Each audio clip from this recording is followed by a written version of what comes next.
Hello everybody, it's Stefan here. Welcome back to the Road to Comcape series, and this is episode number 5. Hope everyone is having a fantastic week and getting fantastic luck on RuneScape and whatnot. I know that I sure have. In the last month or so, I have gotten a lot of GP, kind of reinvested the money into other gear such as getting my range gear back so I can go back to next.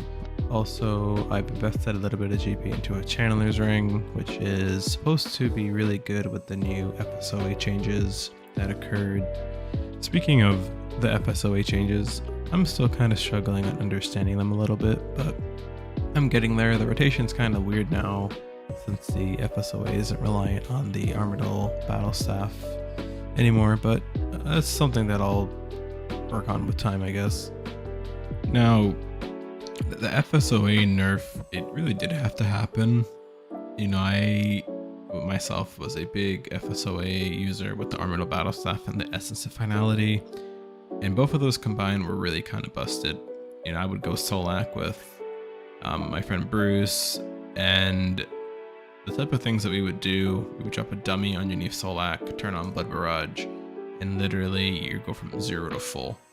It was kind of ridiculous at a certain point, and it also even worked at other bosses such as Raksha. One application of it was at Angel of Death, where you pretty much do your rotation and you turn on Soul Split and you just heal through the damage that next heals you while you're in the FSOA spec. So I completely understand why they had to nerf it. I'm sure later on, and I believe they said this on one of their blog posts or whatever, but they potentially want to bring in, you know, more OP items and more items that kind of synergize with Mage, and this was kind of something that they had to do in order to do that, or else it would be kind of busted when those things came out as well. Now, the Animate Dead nerf, I'm not really sure how I really feel about that. You know, I had a lot of guides that I was kind of relying on, and the reason why I haven't brought out any of the guides that I mentioned is I was waiting mainly for the FSOA and then the Animate Dead nerf. I really wanted to see how those things would work with the guides that I was planning on making, and the Hellweir guide, Hellweir is not really AFK anymore. You know, I went to Hellweir. I even brought like a defender with like Lucky 6. If you don't know what Lucky 6 is, then it's probably not that good. I'm probably just drawing at strings, trying to like look for things that work. But Lucky 6 pretty much has a 6.6% chance to block damage. So I put that on my defender, hoping maybe it would work, and it didn't really work well. So I'm probably gonna have to make full guides, you know, that kind of work with every combat style for like just like a general type of thing. So it won't really be like a mage specific guide or a melee specific guide or whatnot. It'll have to be something for like all 3 styles and a method for all. Which, you know, this kind of leads me into my next point, which is the new skill that's coming out. You know, all these changes, I have a theory that Jagex is kind of gearing up really to bring Necromancy out.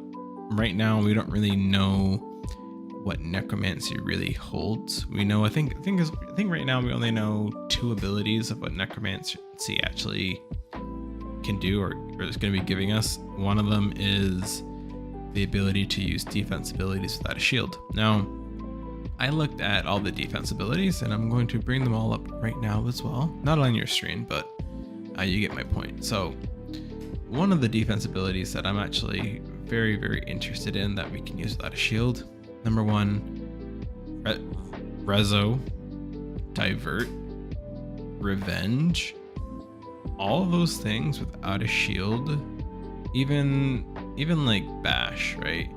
You deal an additional 10% damage equal 10% of your shield's armor value. But mind you, you're not going to have a shield on. So I'm curious as to where that armor value is going to be coming from. And I'm also very, very interested. You know, I watched a couple Necromancy videos. I didn't see anybody talk about this yet, but I could be wrong. But can you potentially hybrid with Necromancy? You know, that'd be kind of busted. You switch off from your mage gear to your Necromancy mage main hand and offhand, and you pop up an ability such as the ability to use defense abilities without a shield that lasts for 30 seconds. So you switch back to your mage gear. Is that effect still going to be active, or is it some kind of passive that you have to have the weapons on? These are just things that I'm just hypothesizing or kind of guessing right now, but it'll be really cool to see if it is possible. So I'm sure you guys didn't click on this video to hear anything about the most recent game update. This obviously is not a patch notes video, but those are just things that I thought were interesting in the last couple of weeks that I saw. In terms of comp cape progress, we've made a decent amount. I will say that I can actually happily say that we have 6, and I say 6 achievements left. Now, obviously the quest cape one is gonna take probably the longest, but the Taskmaster one, I'm blazing through that one. I only have about 40 tasks left to complete Taskmaster. And then after that is literally all just quests, right? And then Peachy Bones, I'm not even gonna really delve into that one. That mage training arena is really toxic, and I actually get mad just thinking about me doing it. Recently also completed temple trekking. Temple trekking is probably one of the worst mini games that they definitely have out here as well. I don't quite understand why they don't either revamp it or make it like a lot better. And I'm sure that after I get my comp cape, they'll probably do some updates to it as well. So I'm pretty much just complaining for nothing, I guess. And I will say that the hardest task that I have to do at this given moment is the Dominion Tower. Now, back in, I don't know, when Dominion Tower first came out, I think that was like back in like 2013 or 2012, one of the two. It was pre-EOC. I grinded Dominion Tower like crazy because at the time, those gloves that they gave you, those were like the thing like that you would want to have back then, because you would literally bring those gloves anywhere, like bossing wise, and that was like the best in slot weapon at the time.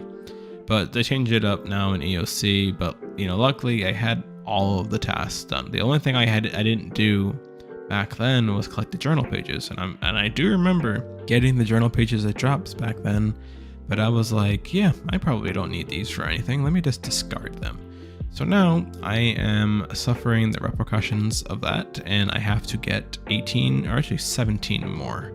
So setting some realistic goals based off of the tasks that I have left, I'm hoping to at least have Taskmaster completed by the end of this month, and also have maybe I've got a little list completed by the end of this month, and possibly maybe Peachy Bones done. That way, going into the month of July, I should just have Quest Cape to worry about, and me getting Quest Cape will give me the My Reek in Memoriam one, since I need a quest to complete that.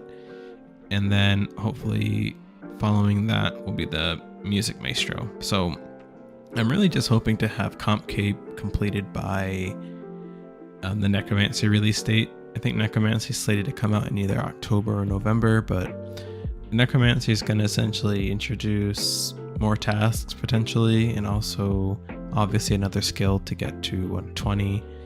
And based off of the way you level it up, it doesn't really seem that bad. But again, we don't really know a whole lot about it right now. We saw a couple videos from a lot of content creators online, but Necromancy will probably be better, and you'll definitely see a lot of different guides and whatnot when the skill's actually out. But until then, let me know what you guys think in the comments below. Like the video, subscribe, and then I'll catch you guys in the next one. Bye.